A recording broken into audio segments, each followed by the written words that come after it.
আশুরার দিন সূরাতুল ইখলাস 200 বার পড়লে কি হবে আপনি জানলে অবাক হবেন। আশুরার দিন অত্যন্ত বরকতপূর্ণ একটি দিন, ফজিলতপূর্ণ একটি দিন, মাহাত্ম্যপূর্ণ একটি দিন, তাৎপর্যপূর্ণ একটি দিন। আশুরা শব্দের অর্থ হলো দশম। মুহররম মাসের 10 তারিখকে আশুরার দিন বলা হয়ে থাকে। আশুরার দিনের ঐতিহ্য, আশুরার দিনের ফজিলত, আশুরা দিনের মাহাত্ম্য, তাৎপর্য, আশুরার দিনের ঐতিহাসিক বিভিন্ন ঘটনা ইসলামের পূর্বে থেকে স্বীকৃত হয়ে আসছে। বিশুদ্ধ বর্ণনা মতে আশুরার দিন আরাফার ময়দানে হযরত আদম আলাইহিস সালামের তওবা আল্লাহ তাআলা কবুল করেছেন। আশুরার দিন হযরত নূহ আলাইহিস সালামের নৌকা মহাপ্লাবন শেষে জুদি পাহাড়ে এসে আটকে যায়। আশুরার দিন আল্লাহ পাক রব্বুল আলামিন হযরত মূসা আলাইহিস সালামকে ফেরাউনের জুলুম নির্যাতন থেকে মুক্তি দান করেন এবং ফেরাউনকে আল্লাহ তাআলা ধ্বংস করেন, চুবিয়ে মারেন, ডুবিয়ে মারেন। আশুরার দিনটি আল্লাহ পাক রব্বুল আলামিনের কাছে অনেক পছন্দনীয় একটি দিন। আশুরার দিনে আল্লাহ তাআলা ঈমানদারদেরকে, মুসলিমদেরকে, যারা আল্লাহ তাআলার প্রতি পরিপূর্ণ আস্থা বিশ্বাস রাখে তাদেরকে আল্লাহ তাআলা বিজয়ী দান করেছেন। বাতিল অপশক্তি ফেরাউনের মতো যারা রয়েছে তাদেরকে ধ্বংস করে দিয়েছেন। ঈমান ও কুফুরের লড়াই হয়েছে, হক ও হক্কানিয়তের দ্বন্দ্ব সংঘাত হয়েছে। আল্লাহ তাআলা পরিণামে ঈমানদারদেরকে বিজয় দান করেছেন, বাতিল অপশক্তিকে ধ্বংস করে দিয়েছেন। এই দিনটি অনেক মাহাত্ম্যপূর্ণ, তাৎপর্যপূর্ণ একটি দিন। এই দিনের গুরুত্বপূর্ণ আমলসমূহের মধ্যে উল্লেখযোগ্য আমল হলো আশুরার দিন নফল রোজা রাখা। যে ব্যক্তি আল্লাহ তাআলাকে রাজি খুশি করার উদ্দেশ্যে আশুরার দিন নফল রোজা রাখবে, আল্লাহর নৈকট্য লাভের উদ্দেশ্যে, আল্লাহর দিদার লাভের উদ্দেশ্যে আল্লাহ পাক রব্বুল আলামিন তার উপর রাজি এবং খুশি হয়ে তার পূর্বের এবং পরের 1 বছরের গুনাহকে মাফ করে দিবেন। সুবহানাল্লাহ। যে ব্যক্তি আশুরার দিন নফল রোজা রাখবে, আল্লাহ পাক রব্বুল আলামিন কাল কিয়ামতের দিন তাকে বিশেষ মর্যাদা প্রদান করবেন। রোজা এই আমলটি বান্দার জন্য সুপারিশ করবে। সুবহানাল্লাহ। আর আল্লাহ তাআলা বলেন, আস-সাওমু লি ওয়া আনা আজিজ, রোজা আমার জন্য, আমি নিজেই এর প্রতিদান প্রদান করব, নিজ হাতে রোজাদারকে আমি পুরস্কার প্রদান করব। সুবহানাল্লাহ। এই আশুরার দিনের নির্দিষ্ট আমল সমূহের মধ্যে থেকে নফল রোজার আমলের কথা হাদিসে উল্লেখ রয়েছে। এছাড়াও কোনো ব্যক্তি গুনাহ থেকে বেঁচে থাকার উদ্দেশ্যে বিভিন্ন নেক আমলের মধ্যে সে যদি লিপ্ত থাকে, আল্লাহ তাআলা তাকে গুনাহ থেকে বাঁচিয়ে রাখবেন। আল্লাহ পাক রব্বুল আলামিন তার পদমর্যাদাকে বৃদ্ধি করে দিবেন, তার উপর খাস রহমত বর্ষণ করবেন। নেক আমল সমূহের মধ্যে অন্যতম নেক আমল হলো অধিক পরিমাণে কোরআন তেলাওয়াত করা।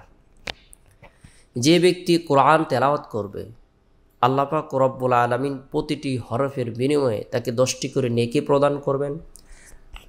আল্লাহ তাআলা তার গুনাহকে মাফ করে দেবেন। সুবহানাল্লাহ। বরকতপূর্ণ এই দিনে আমরা গুরুত্ব সহকারে কোরআন তেলাওয়াত করব। কোরআন তেলাওয়াতের মধ্যে থেকে বান্দা চাইলে গুরুত্বপূর্ণ এই দিনে বিভিন্ন আমল আমরা করতে পারি।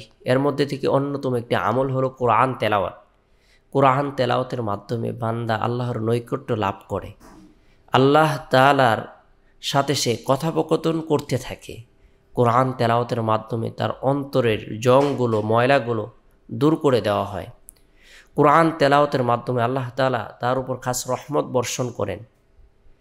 আল্লাহ পাক রব্বুল আলামিনের দিদার নসিব হবে সে যদি কোরআন তেলাওয়াত করতে থাকে। সুবহানাল্লাহ। আমরা অনেকেই কোরআন তেলাওয়াত করতে পারি না।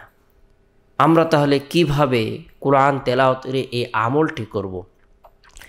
সেটি সহজ করার জন্য আমি আপনাদেরকে সহজ একটি সূরার আমলের কথা বলে দেব, যে আমলের মাধ্যমে আল্লাহ তাআলা আপনার হায়াতের মধ্যে, রিজিকের মধ্যে, ধন দৌলতের মধ্যে বরকত প্রদান করবেন। সার্বিকভাবে কল্যাণ প্রদান করবেন। বরকতপূর্ণ এই দিনে আপনি পাক পবিত্র অবস্থায় গুরুত্ব সহকারে পবিত্র কোরআনের 112 নং সূরা, ছোট্ট একটি সূরা, সূরাতুল ইখলাস 200 বার তেলাওয়াত করবেন। যে ব্যক্তি গুরুত্ব সহকারে 200 বার সূরাতুল ইখলাস তেলাওয়াত করবে, আল্লাহ পাক রব্বুল আলামিন তার জন্য রিজিকের 300 দরজা উন্মুক্ত করে দেবেন। সুবহানাল্লাহ। গজবের 300 দরজা আল্লাহ তাআলা বন্ধ করে দিবেন। এমনকি আল্লাহ পাক রব্বুল আলামিন তার জন্য রহমতের 300 দরজা উন্মুক্ত করে দেবেন, খুলে দিবেন। আল্লাহ তাআলা তাকে এলেম, ধৈর্য, বোধ শক্তি দান করবেন। 50 বছরের গুনাহকে মাফ করে দেবেন। সুবহানাল্লাহ। 66 বার কোরআন খতমের নেকি প্রদান করবেন। 2000 রাকাত নফল নামাজ পড়ার সওয়াব দান করবেন। আল্লাহ তাআলা তার জন্য জান্নাতের মধ্যে বিশাল 20টি মহল দান করবেন, যা নির্মিত হবে ইয়াকুত, মারজুদ,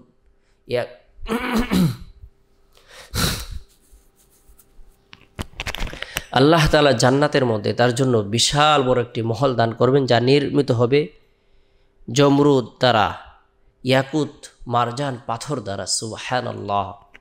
তাই গুরুত্ব সহকারে যদি আমরা পবিত্র কোরআনের বরকতপূর্ণ এই সূরা আউযু বিল্লাহি মিনাশ শাইতানির রাজিম, বিসমিল্লাহির রহমানির রহিম, পরম করুণাময় দয়ালু আল্লাহর নামে শুরু করছি।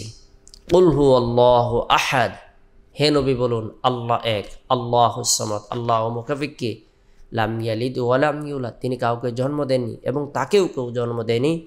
ওয়া লাম ইয়াকুল লাহু কুফুয়ান আহাদ, তার সমতুল্য কেউ নেই। আল্লাহ তাআলার একাত্মবাদকে স্বীকার করার জন্য এটি অন্যতম একটি সূরা। এই সূরাটি আল্লাহ তাআলার পরিচয় বহন করে। আল্লাহ এক, তার কোনো শরিক নেই। আল্লাহ অমুকাফিকি, আল্লাহ কাউকে জন্ম দেননি এবং তাকেও কেউ জন্ম দেয়নি, তার সমকক্ষ কেউ নেই। দুনিয়াতে সকলে মুখাপেক্ষী। একজন স্বামী তার স্ত্রীর মুখাপেক্ষী, স্ত্রী তার স্বামীর মুখাপেক্ষী, মা বাবা সন্তানের মুখাপেক্ষী, সন্তান মা বাবার মুখাপেক্ষী। এভাবে দুনিয়াতে আমরা চলতে গিয়ে বলতে গিয়ে প্রত্যেকেই একজন আরেকজনের মুখাপেক্ষী, কিন্তু আল্লাহ পাক রব্বুল আলামিন অমুখাপেক্ষী, আল্লাহুস সামাদ। সূরাতুল ইখলাস 200 বার পাঠ করব পাক পবিত্র অবস্থায়। ইস্তিগফারের আমল করব। আস্তাগফিরুল্লাহ রাব্বি মিন কুল্লি যামবি ওয়া আতুবু ইলাইহি, আস্তাগফিরুল্লাহ রাব্বি মিন কুল্লি যামবি ওয়া আতুবু ইলাইহি। এরপরে নবী সাল্লাল্লাহু আলাইহি সাল্লামের প্রতি মহব্বত রেখে, ভালোবাসা রেখে, আন্তরিকতা রেখে দুরুদের আমল করব। উত্তম দুরুদ হলো দুরুদে ইব্রাহিম, যে দুরুদটি আমরা নামাজের মধ্যে পড়ে থাকি সেটি হলো উত্তম দুরুদ শরীফ। ছোট্ট দুরুদ হলো সাল্লাল্লাহু আলাইহি ওয়াসাল্লাম। 200 বার সূরাতুল ইখলাস, ইয়াকিন, ইখলাস, বিশ্বাস রেখে আমল করব। কোরআন তেলাওয়াতের বরকতে আল্লাহ তাআলা খাস রহমত বর্ষণ করবেন, পদমর্যাদাকে বৃদ্ধি করে দিবেন, জীবনের সকল ধরনের পেরেশানি আল্লাহ তাআলা দূর করে দিবেন। রব্বুল আলামিন জান্নাতের মধ্যে বিশাল প্রাসাদ নির্মাণ করবেন। সূরাতুল ইখলাস কোনো ব্যক্তি যদি মাত্র 3 বার তেলাওয়াত করে, আল্লাহ তাআলা তাকে পূর্ণ কোরআন তেলাওয়াতের নেকি প্রদান করবেন। আশুরার দিন আমরা যারা রোজা রাখবো, রোজা মুখে এই আমলটি করার জন্য চেষ্টা করব। আর যারা রোজা রাখবো না, পাক পবিত্র অবস্থায় 200 বার আমল করার পরে রব্বুল আলামিনের দরবারে হাজত পূর্ণের উদ্দেশ্যে, রিজিক বৃদ্ধির উদ্দেশ্যে, ধন দৌলত বৃদ্ধির উদ্দেশ্যে দোয়া করব, প্রার্থনা করব। আল্লাহ তাআলা আমাদের সকলকে গুরুত্ব সহকারে আশুরার দিন বরকতপূর্ণ এই সূরাটি পাঠ করার, আমল করার তৌফিক দান করুক।